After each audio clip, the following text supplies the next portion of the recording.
Hola, buenas tardes, amigos de La Marejada, ¿cómo están?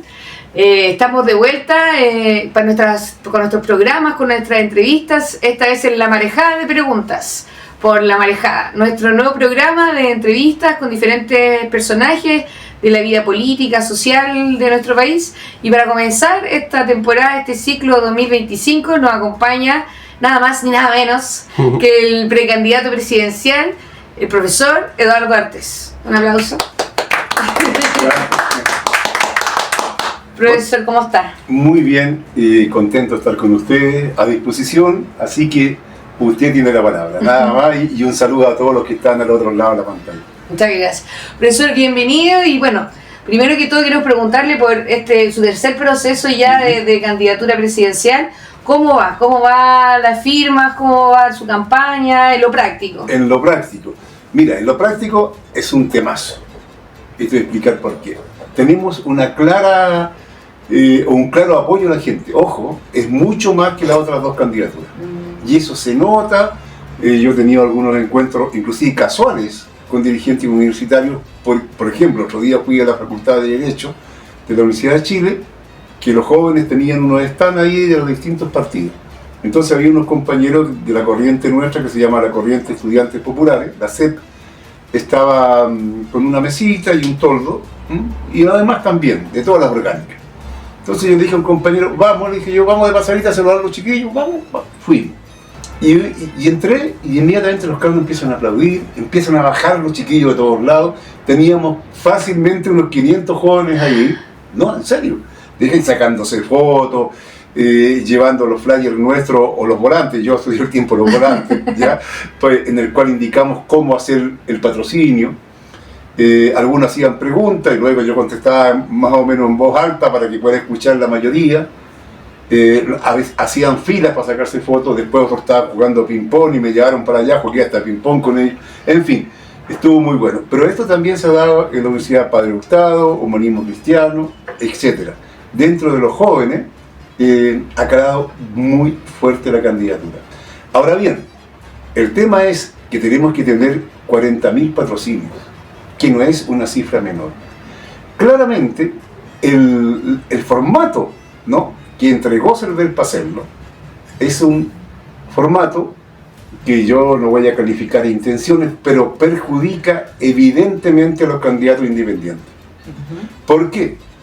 Porque abre la posibilidad de que todos los 18 millones de habitantes pueden ser candidatos. Entonces se abre una sábana ahí que es imposible. En este momento ya hay más de 350 candidatos. Entonces cuando la gente lo busca, uno tiene que buscarlo entre medio para saber dónde pincha. Complicado. O sea, ahí hay una cuestión muy complicada. Se trata, como se llama, que nadie se vaya por fuera del duopolio, que nadie pueda irrumpir con fuerza, ¿no?, y generarle un problema, al menos, como se llama, decirle, mira, no están solos, ¿ya? Entonces, bueno, uno pueda pensar eso, otros dirán, fue un error de Cervel. Bueno, yo no voy a calificar las intenciones, pero la verdad que estamos saliendo perjudicados con eso. El apoyo que recibimos hoy día es muy superior a la cantidad de patrocinio. Entonces hoy día estamos buscando la manera que se transforme realmente en un patrocinio.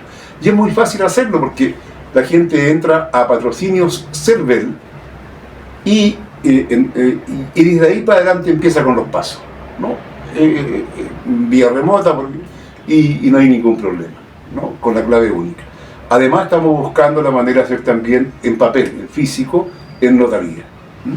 Estamos usando los dos métodos para juntar las 40.000, son 35.600 y tantos. Pero es mejor un poquito, juntar un poco más por si acaso. Y evidentemente, ya ellos apuestan a que ninguno de los candidatos independientes lo va a hacer. ¿Fijáis? Porque la tranquilidad del sistema anda por encima de todo. Mire, nosotros pensábamos, claro, hay como dos teorías. Una, hemos conversado de esto, y se ha hablado también harto en hartos programas de esto y lo han tomado todos como para el deseo, como, se chacreó el asunto porque ya hay como más de 300, cualquiera puede ser, que lo hacen como broma. Entonces uno lo puede tomar así, como que se ha banalizado el asunto, O también, si uno lo pone un poco más de seriedad, que en verdad hay harta gente que cree que lo puede hacer mejor que el actual presidente, o que ya está aburrido el duopolio también, y hay 350 valientes que creen que podrían hacerlo mejor. Pero ahí hay un problema, mira. Y la última teoría, para que usted me diga por cuál cree, y la tercera es que han dicho que el mismo duopolio ha mandado a gente a inscribirse para, digamos, banalizarlo, y que lo que dice usted, que se haga como un proceso confuso, que en realidad la gente diga, estos son puros pelafustanes que quieren tratar de ver si hacen plata siendo candidatos, también lo han tirado por ese lado. Entonces, ¿cuál cree usted que puede ser, o una conjunción de todo tal vez? Yo creo que es una conjunción, porque por ejemplo, todo el mundo tiene derecho, es verdad, como se llama, a aspirar a ser candidato, ¿no? Sin embargo, tienen que haber algunas cosas de entrada, mínimas. Nosotros decíamos, mira, que por lo menos te apadrine algunas organizaciones sociales, etcétera, etcétera, o en su defecto, una cantidad de patrocinios de entrada, ya 100 patrocinios mínimos, ¿no? O 500, y con eso, desde ahí para adelante tú inicias, ¿ya? Claro, porque tienes un respaldo, tienes digamos, representas algo, ¿no? Y eso se expresa en cosas concretas, ¿no?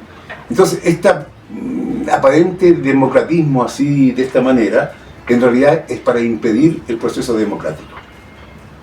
Eso me parece a mí. O sea, hay un poco de estrategia también, ahí no es tan espontáneo. No. Porque otras veces también no ha sido tan cerrado y nunca han habido tanto, o sea, ni para cuando eran los constituyentes, que también hubo mucho apoyo de los independientes, no eran tanto, y eso que era mucho más cupos así es. que ahora. Y, bueno, ahí tenemos esa complicación. Estamos jugándola, nosotros nunca pensamos, y quien habla, y nuestras organizaciones, los compañeros de la SED, del PCAP, el Frente Mujer por la Refundación, o los compañeros que están trabajando, los colectivos de profesionales por el socialismo, en fin, una cantidad de organizaciones y dirigentes. Nunca hemos pensado que iba a ser fácil. No es nuestro escenario, es el escenario del sistema en el cual nosotros entramos aquí a tratar, como se llama, de mover las aguas y decir, oye, aquí es necesario hacer cambios profundos. Y eso yo creo que no les gusta.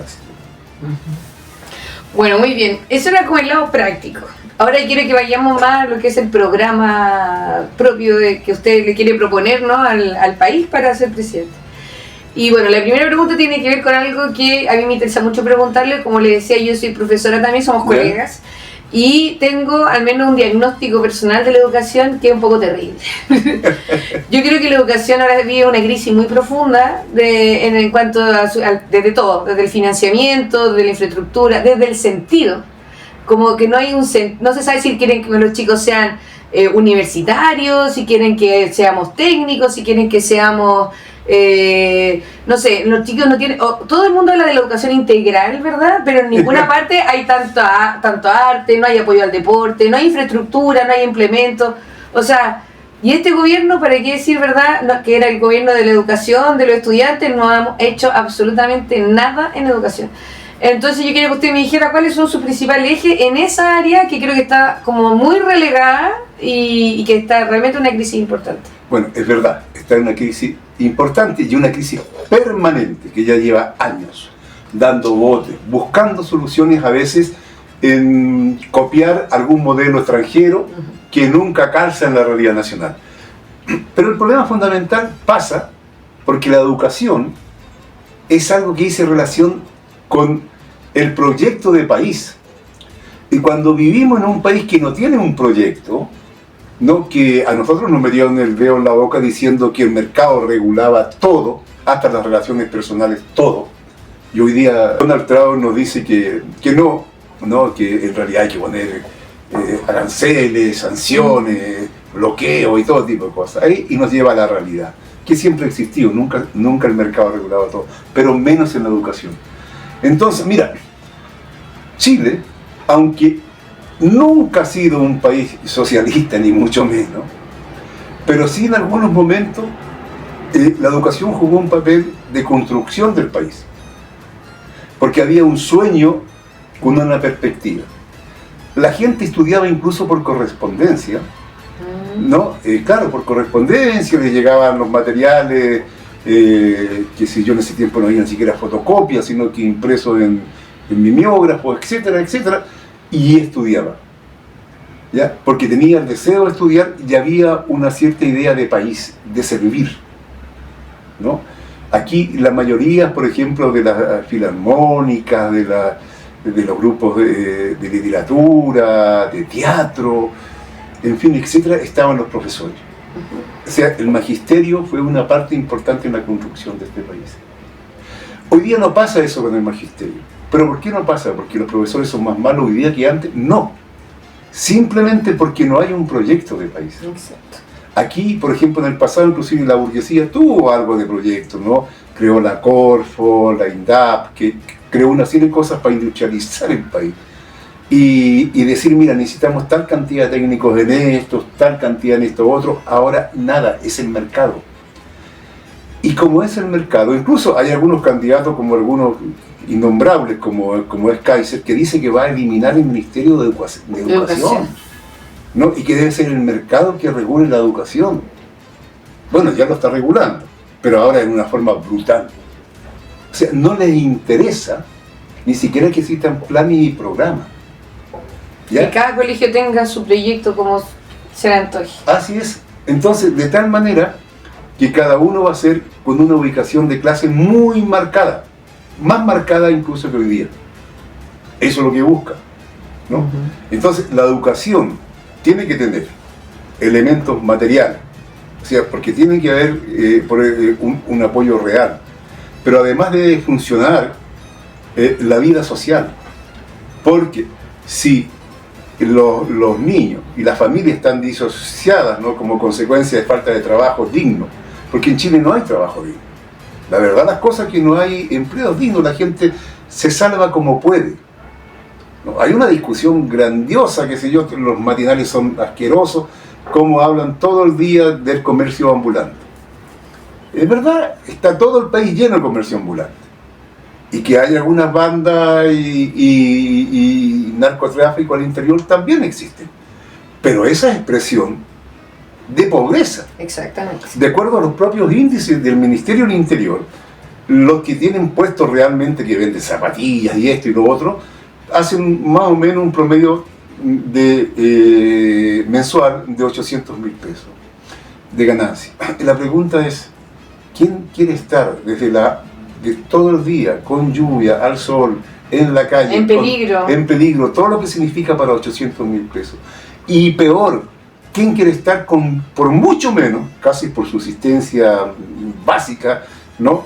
Vendiendo cosas usadas, en un pañito, los coleros que se han colocado, ¿cierto?, en las ferias libres en forma impresionante? ¿Eso es pura delincuencia o es cesantía? Esa es la cuestión fundamental. Aquí no hay industria.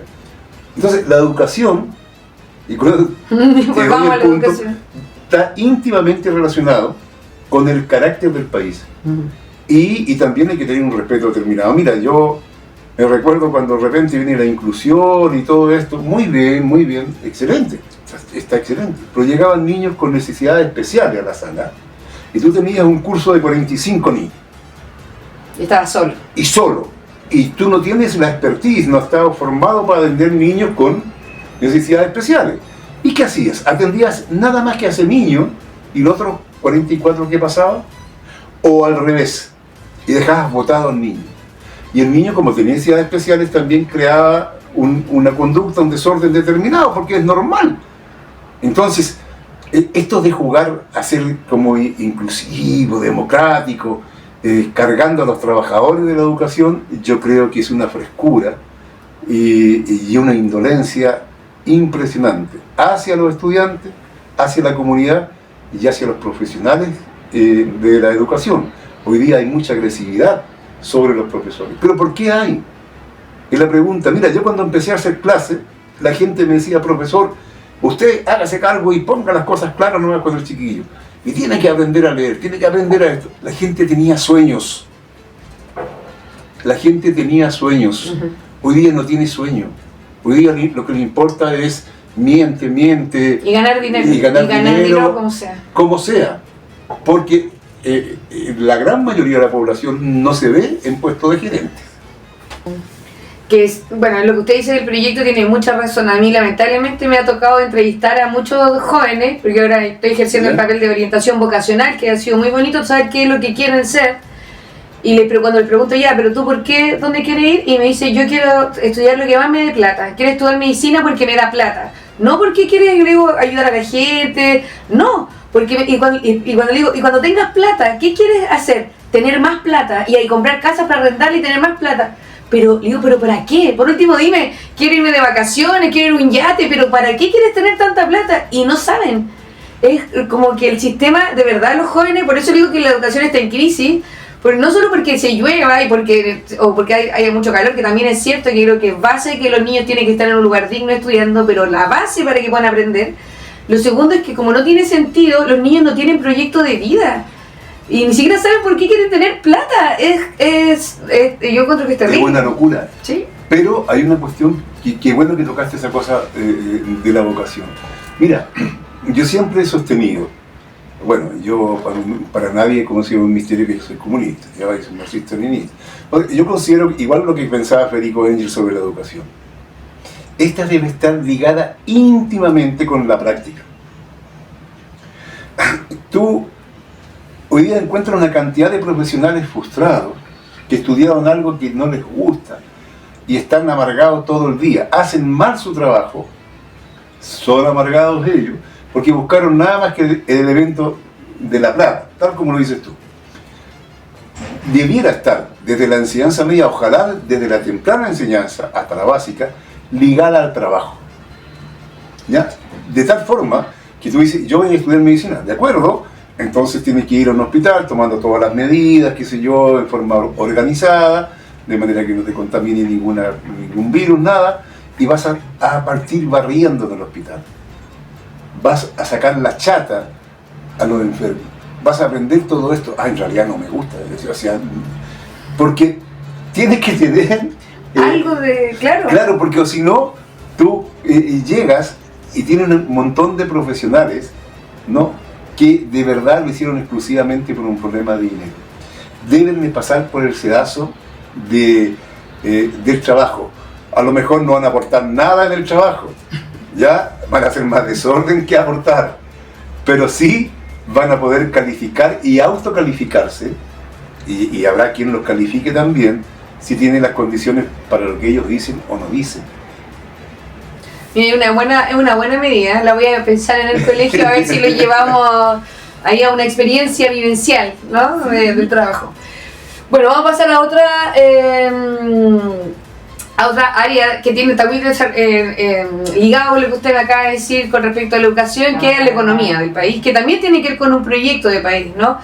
Como usted dice, nosotros tuvimos una era o una época de industrialización que claramente ya ha estado como en el otro ciclo y está decayendo absolutamente. Chile está muy bajo y siempre hablamos de nacionalizar los recursos naturales, pero poco se habla de qué hacemos cuando ya tengamos nuestro. ¿Lo seguimos exportando solamente como estamos ahora? ¿O usted tiene un proyecto de reindustrialización y en qué áreas le gustaría comenzar un proyecto económico de esas características? Lo primero que todas estas partes programáticas son posibles de llevarla a cabo con un gobierno patriótico, popular y de orientación socialista, o si no, no es posible. Así de simple. Porque, por ejemplo, nosotros estamos por renacionalizar todos los recursos naturales.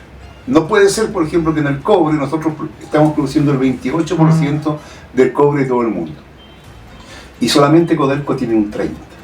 Y el 70% está en manos privadas y empresas fundamentalmente extranjeras. Más aún,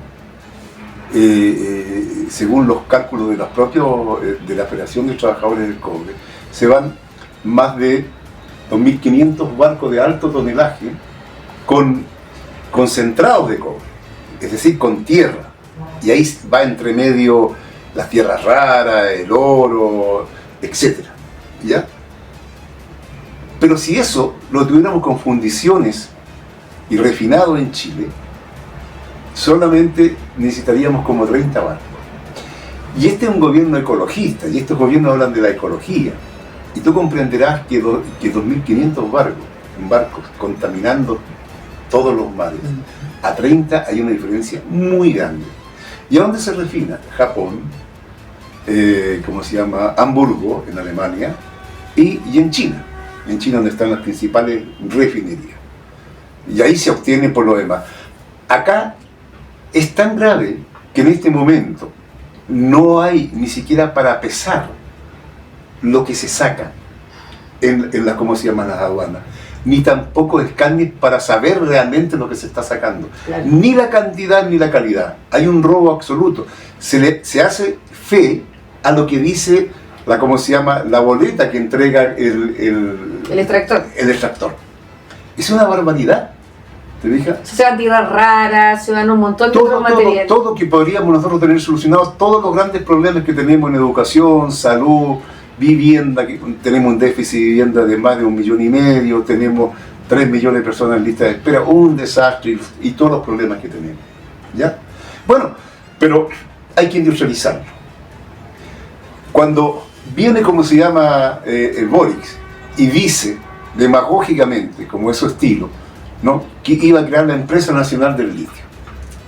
Al final terminó todo en manos de Ponce Lerú, Soquimich y todo. ¿Por qué? ¿Cuál fue la explicación? Pues si llega a ser infantil. Yo no sé cómo podemos tolerarla y la gente que se dice de izquierda en el gobierno lo toleró y se lo tragó. Y lo celebra. Y lo celebra. ¿Y qué cosa decía? Dijeron que Soquimich y Ponce Lerú tienen la expertise para ¿cómo se llama? Instalar en el mercado ¿cómo se llama? El litio. Y la pregunta es, ¿quién más tiene litio de buena calidad en Chile, Bolivia, Argentina? Hay litio en distintos lados, pero en la calidad y en la cantidad y a precio conveniente es acá. En otros lados significan procesos industriales mucho más costosos para obtenerlo. O sea, aquí aunque tú no dijeras que tenemos el litio, iban a venir a golpear la puerta para comprarnos el litio. Y el litio además no hay por qué venderlo como sal, sino que se puede vender evidentemente elaborado en baterías, etcétera, etcétera, etcétera. Eso te desarrolla tecnología, trabajo digno, es lo mismo con el cobre. Mira, sin industrializarlo, nada más que con las refinerías, que ahora con el gobierno de Boric están terminando, teníamos como 7 refinerías del país, están quedando 4.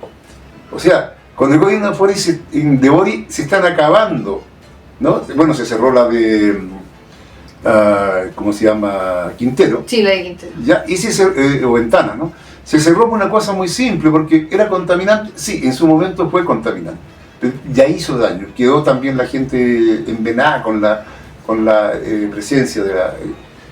Pero, mira, lo que se gasta en remodelar la casa central de Codelco, ubicada en Huérfano, era el equivalente de lo que se gastaba para cambiar los hornos en la refundición de Ventana. Yo estuve con los trabajadores de la fundición cuando se la tenían tomada.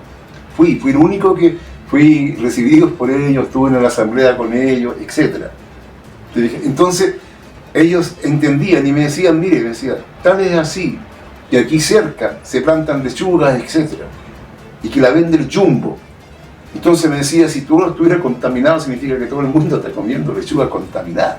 Bueno, de cualquier manera, sí es posible tener una refinación de cobre y de materiales ferrosos en general de muy alta calidad sin contaminar. Es cosa de invertir. Exacto. Nada más. Pero si además le damos un valor agregado, que significa convertirlas en partes y piezas, desde cañerías, qué sé yo, todo lo que sea necesario. El cobre es muy importante. Además, en este momento está en un alza increíble. ¿Ya? Además, porque estamos en un periodo de guerra mundial prácticamente, entonces claramente el cobre cada vez va a valer más. ¿Ya? Es una bendición, como dicen algunos, y al mismo tiempo una maldición. Porque el golpe de Estado que hubo en 1973 fue, entre otras razones, porque el compañero Allende tuvo la capacidad de instalar este tema, y toda la izquierda de esa época, en los sindicatos, discutían los panaderos, los campesinos, que el cobre tenía que ser chileno, los profesores, todo el mundo discutían que tenía que ser chileno, y fue chileno, en 1971, se industrializó. Cuando Chile se puso los pantalones. Se puso los pantalones largos. ¿Te fijas? Pero fue por eso, a pesar, ojo, que tenía minoría en el Parlamento. Hasta los de derecha votaron, porque todo el pueblo y toda la nación, inclusive sectores de la mediana y pequeña burguesía, entendían que el cobre tenía que estar en manos de Chile y ser industrializado en el país. Tuvo un alto costo, como dice usted. O sea, es una bendición, maldición, porque es como un poco intocable, porque es una gran riqueza. Y para qué hablar del royalty y otras cosas que por último, ¿verdad? Que si fuéramos solo exportadores tuviéramos un royalty decente, pero ni aún así, ¿no? Bien, para seguir hablando de otros temas de su programa, hace poco el PC, no el PCAP, Lautaro Carmona, su presidente, dijo que el tema constitucional no estaba cerrado, que ellos todavía aspiran en algún momento, ¿verdad?, a hacer un cambio constitucional y para variar salieron sus propios amigos incluso, ¿verdad?, a decirle que no, que ya estuvo bueno, ¿verdad?, de intento y que ahora quiere centrarse en la reforma. Entonces quería saber cuál es su posición con respecto a lo constitucional, si tiene alguna propuesta en ese sentido, pero también un balance, porque creo que hemos sido como caso de estudio por muchas cosas en Chile, ¿no? Pero estos intentonas constitucionales también fue un proceso que el mundo vio y vimos como un espectáculo medio extraño, como que salimos toda la calle, después votamos en rechazo, después en contra, después no queremos nada. Nuestro pueblo es bien particular también. Yo creo que lo particular está en que las nuevas constituciones, sin cambiar el sistema, siempre tiene gusto a poco o a nada. Son reformas o reformitas dentro del sistema. Las constituciones en sí son la camisa de fuerza que permiten que exista un sistema determinado. A una república popular le corresponde una constitución de república popular. A una república socialista, una constitución socialista. Y a una república burguesa, dependiente del imperialismo como la nuestra, le corresponde una constitución con esa característica. Entonces, mientras tú no cambies lo demás, sí, nosotros estamos por una asamblea constituyente, y cuando hablamos de asamblea constituyente no hablamos de ninguno de estos dos procesos, a pesar que en el primero apoyamos, digamos, por una cosa muy simple, porque habían algunos elementos que permitían algo, por ejemplo, eso de la negociación colectiva por ramal. Eso era importante, eran elementos que servían a la clase obrera, a los trabajadores. Estaba el cambio de financiamiento de la educación también. Claro, entonces había cositas que había que tomarla, pero eso era insuficiente. Eso iba a chocar en algún momento con todo, ¿no? Porque es una constitución, o sea, sería ridículo pensar que sin hacer la revolución vamos a hacer cambios revolucionarios. Esa es la primera cuestión que está clara. Exacto. Entonces nosotros, sí, sostenemos la necesidad de avanzar a terminar con la Constitución del 80, tener una nueva Constitución, aún en los marcos de un sistema capitalista, porque eso es lo que tenemos, y eso es lo que vamos a tener mientras tanto los trabajadores y el pueblo no tomen en sus manos la gestión del país. ¿Ya? Algunos hablan del anticapitalismo, nosotros hablamos más bien del postcapitalismo. ¿Ya? Pero bueno, ese es un tema que hay que tomarlo en esa dimensión. Entonces a veces se dan cachetadas de payaso y se hace la ilusión que con una nueva constitución se va a arreglar las cosas. No, el país sí sigue siendo el mismo.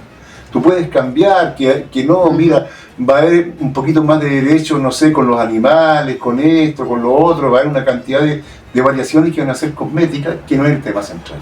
Aquí el tema central es la economía, quién que es dueño de los medios de producción, ¿ya? ¿Quién se queda con la ganancia y para qué se ha dicho esa ganancia?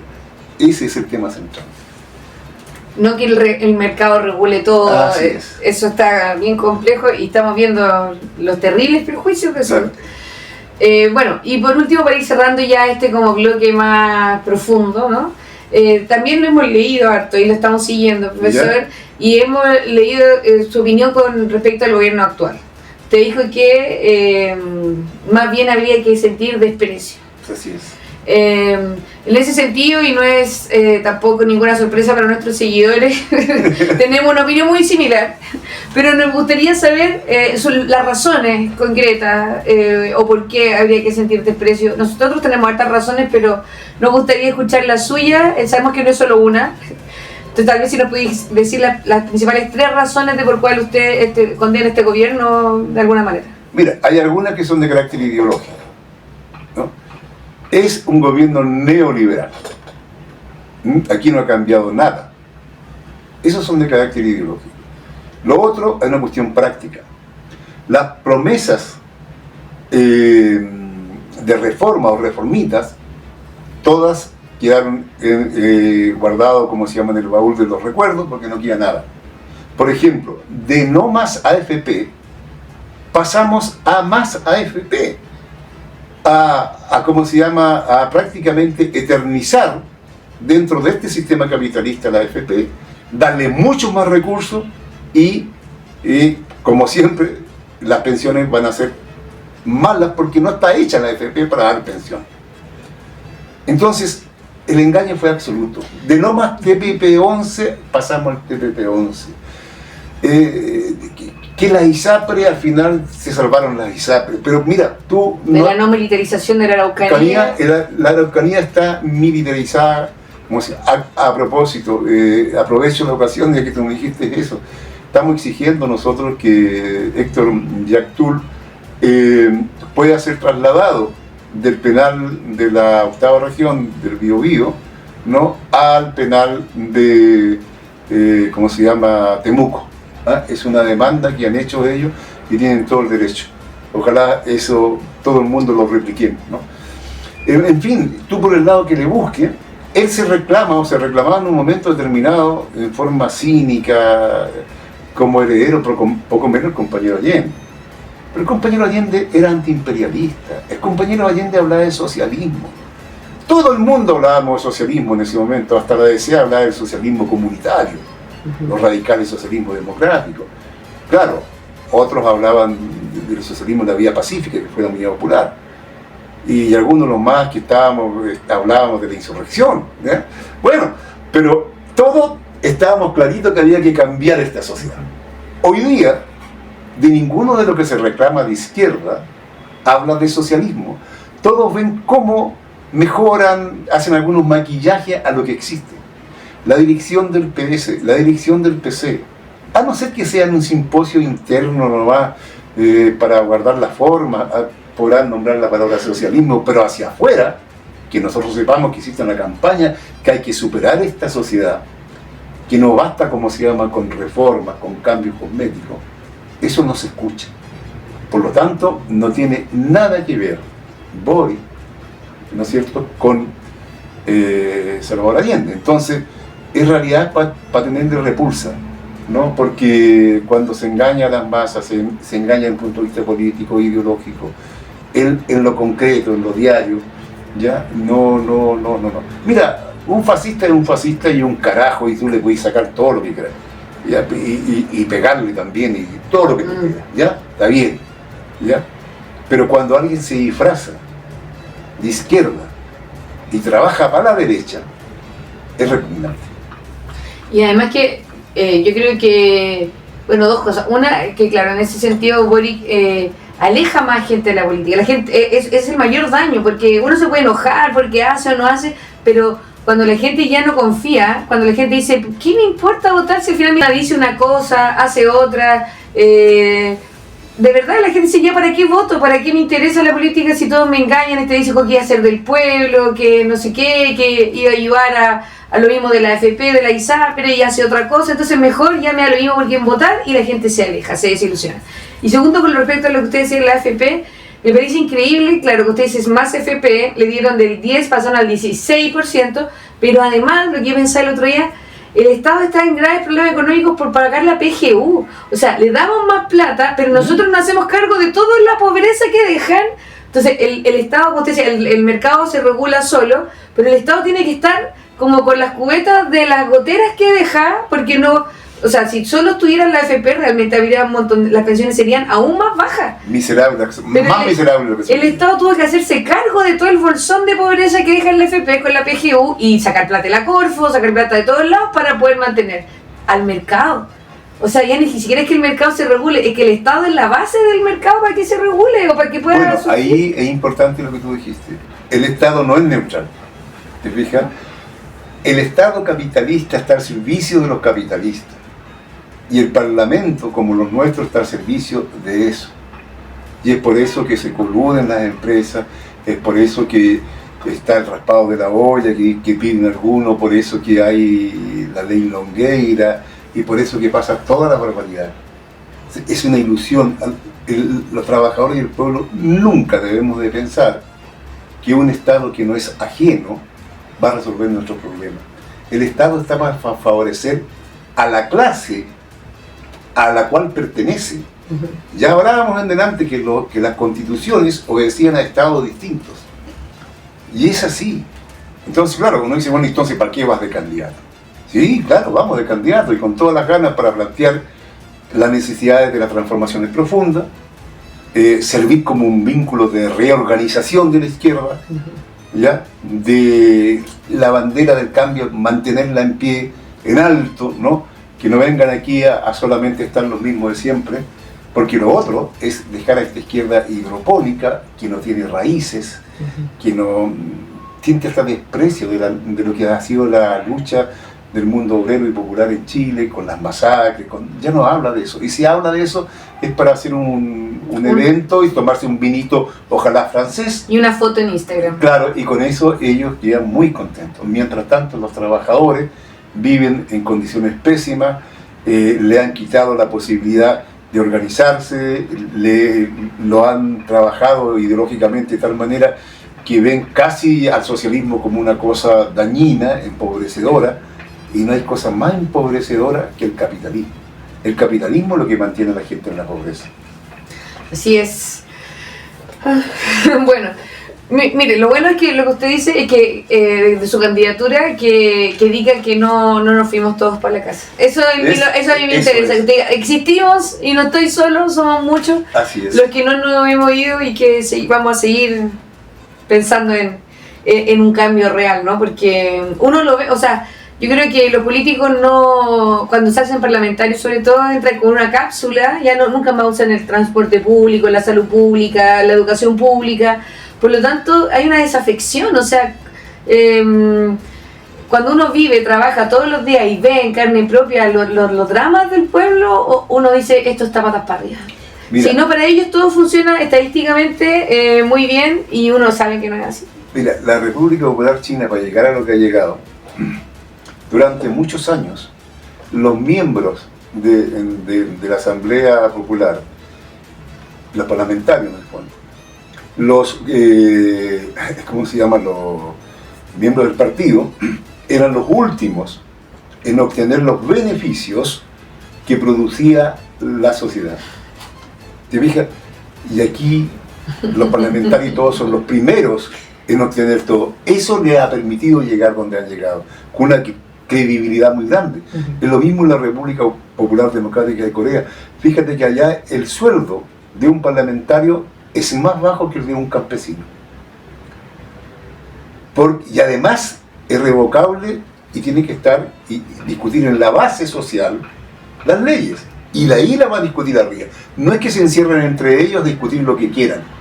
Llevan un mandato desde abajo hacia arriba. Entonces, el tipo de democracia que tenemos nosotros es la democracia de unos poquitos que se encierran a hablar en nombre del pueblo y normalmente sí, contra el pueblo. Y contra el pueblo porque están escuchando ese, como se llama, ruido muy grande y delicioso, algunos oídos que produce cuando los fajos de dólares se mueven, ¿no? Sí, sí. Así es, así es. Pero bueno, por eso apoyamos también fuertemente su candidatura y esta entrevista también es para que usted tenga este espacio, pero también queremos conocer el lado humano del profesor Eduardo Artés. Así que ahora viene pregunta para conocerlo a usted, no solo el revolucionario militante, sino también el ser humano, la persona. Quiero preguntarle por las cosas que le gustan. No tanto lo que, porque ya hemos hablado bastante de lo que no nos gusta en esta conversación, ¿verdad? Entonces yo le quería preguntar, vamos así, ¿cuál es su comida favorita, profesor? Mira, depende en la temporada del año que estén. En invierno, yo por ejemplo, unos porotos con rienda son exquisitos. Sí. En invierno, claro. Y en el verano, básicamente ensaladas, y claro, y eso, mira, no soy muy complicado, además no soy mañoso. Eso es muy bueno. No soy mañoso. Y no, porque, bueno, todos los que hemos tenido una vida no fácil a veces, nunca pudimos ser mañosos, o sea, ya nos acostumbramos a no serlo. Muy bien, entonces el invierno lo vamos a invitar a comer unos porotitos. Porotitos como corresponde. ¿Su película favorita, profesor? O sea, que no se cansa de ver. Soy muy malo, pero pésimo para el cine. Mire. ¿De verdad? No, eventualmente tomo alguna, ¿no? Y luego, digamos, me quedo con algunas ideas de las cosas, pero no me quedo pegado con la película. ¿No hay ninguna que le haya dicho, que le haya llamado especialmente la atención? No, soy más... Mira, tampoco es tanto por un problema de tiempo, pero más me gusta un poco el teatro. Además porque tengo una hija que es, digamos, directora de teatro y actriz. ¿Ya? Así que tiene buen carrete en el teatro político. Creo yo que es una de las buenas que hay en esa dirección. Miren qué interesante, lo vamos a tener en cuenta. Sí. Bien, ¿cuál es su música favorita? ¿Le gusta escuchar música? ¿Tiene algún grupo, cantante que le guste escuchar? Mira, te cuento, yo, cuando era muy joven, odiaba toda la música en inglés. Porque yo era antiimperialista. Claro. Odiaba todo lo que tuviera, ¿ya? Pero ahora me gustan los Beatles. Lo descubrió después, entonces. Y no, yo creo que es como la nostalgia, porque esa música igual yo la escuchaba. Cuando teníamos discusiones, cuando yo tenía 14, 15, 16 años, y discutíamos de Sartre, de Marcuse, de Mao Zedong, de Marx, del movimiento en la Sorbonne, qué pasaba acá. Y yo cuando muy joven fui detenido en Osorno en una toma de fondo, y tenía 14 años. Ya yo me fui de la casa a esa edad, digamos, y me fui a hacer trabajo campesino y se acabó. No volví en 3 meses. Entonces, pero en ese tiempo estaba ese tipo de música. Entonces a veces me hace un recuerdo. Y lo otro, que me gusta, sin conocer autores y esto y lo otro, la música que es como, si podríamos llamar folclórica, de distintas culturas.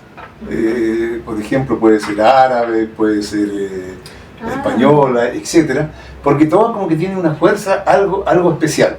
Algo popular también. Algo popular que de alguna manera muestra energía, muestra cosas, y aunque no entienda nada lo que están diciendo, me produce un acercamiento.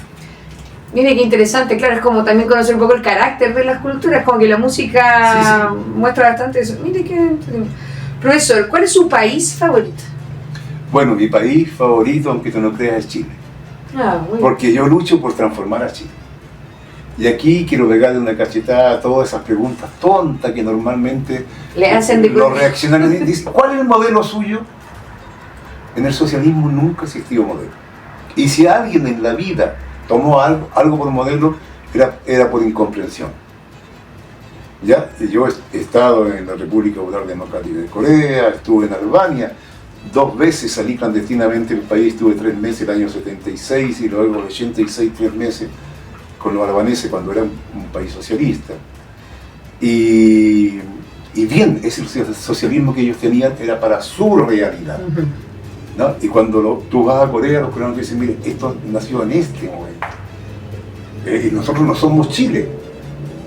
Chile tendrá que tener su propia manera de las ideas centrales, ¿no es cierto?, que lo que significa una sociedad socialista, en fin, pero es eso. Entonces uno es de donde es. Yo muchas veces cuando salí al extranjero, clandestinamente, como siempre, volvía en alguna reunión en Europa, en otros lados, y sabes tú que yo echaba de menos hasta algunos seres horripilantes como era la policía, porque yo veía una policía francesa y lo encontraba más feo que la policía, que los pacos chilenos. Y no es que sea un nacionalista, así, ni mucho, pero uno es de donde es. Uno tiene sus raíces aquí, y tiene los olores de acá, tiene los gustos de acá, ya, y tiene los enemigos acá también. No hay problema con eso. El mejor país de Chile, entonces. Sí, y por eso que uno lucha por cambiarlo. Así es, porque si no lo quisiera, no... Porque es un país que lo que es una casa. ¿No? Y esta casa tiene que ser la casa de todos nosotros y fundamentalmente de quienes la construyen. ¿Quiénes la construyen? Los trabajadores, los campesinos, los obreros, ¿no? Los intelectuales. Ellos construyen esta casa. Los trabajadores. Claro. Ya, y por último, vamos a hacer una pregunta que nos sirve para dos. Profesor, su situación, ¿cómo poder decir? Romántica. ¿Usted es casado, separado? Queremos preguntarle por su cita favorita. Si usted tuviera una cita, ¿qué le gustaría hacer? Mira, a veces la cosa política, uno ha tenido menos vida social, sentimental, porque claro, uno pone prioridades. Y la verdad las cosas que tener una relación con una persona a tiempo completo en política es delicado. Pero en mi vida no ha ido mal, por el contrario, no me quejo.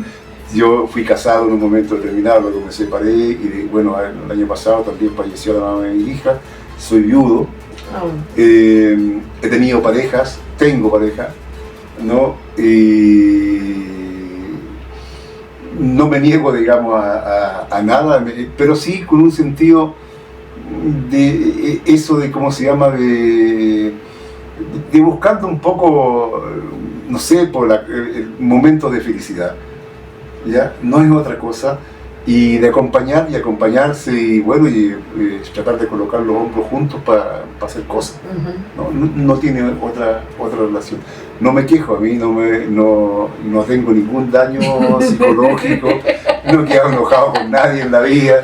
No. O sea, su cita perfecta podría ser ir a una marcha, por ejemplo. Sí, y tomarme un café, conversar, o de repente compartir. Y yo, por ejemplo... Ir a ver una obra de su hija. Perfecto, u otra obra.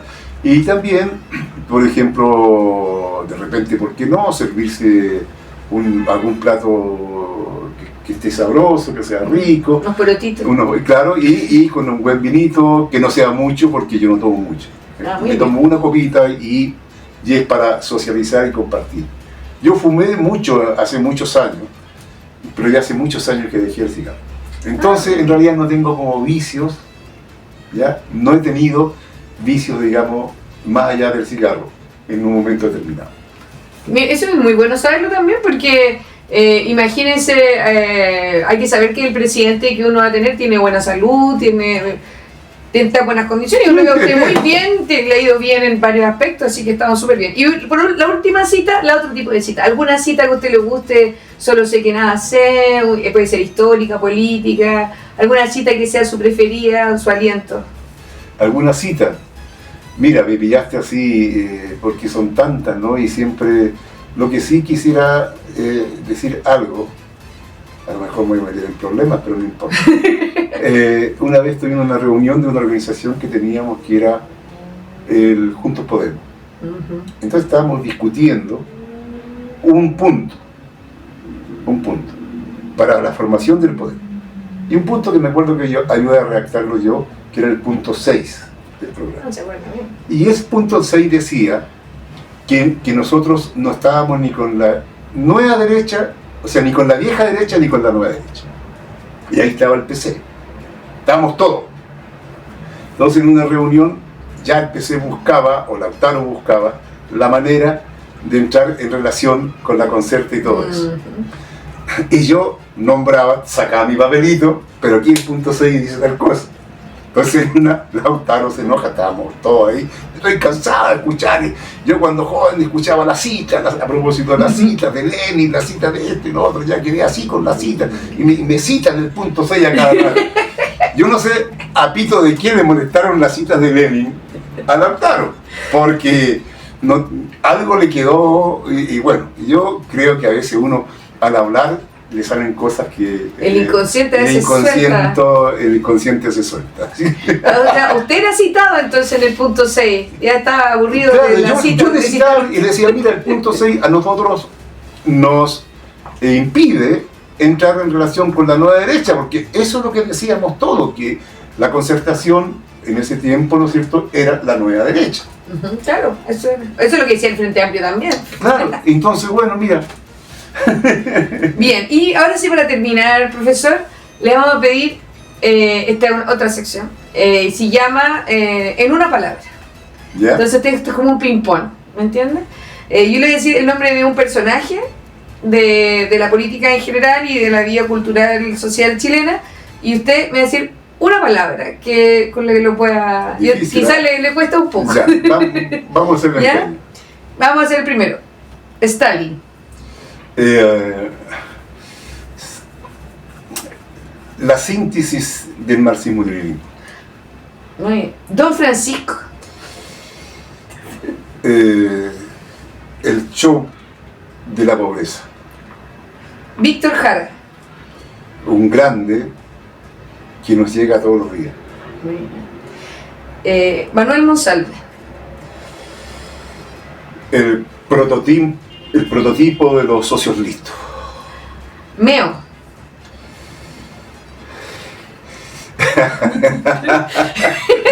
Es imposible definirlo, no tengo. No puede. No puedo. No me metas. Muy bien. Reca Barren. Aunque parezca cliché, el padre de la clase obrera. Muy bien. Kaiser.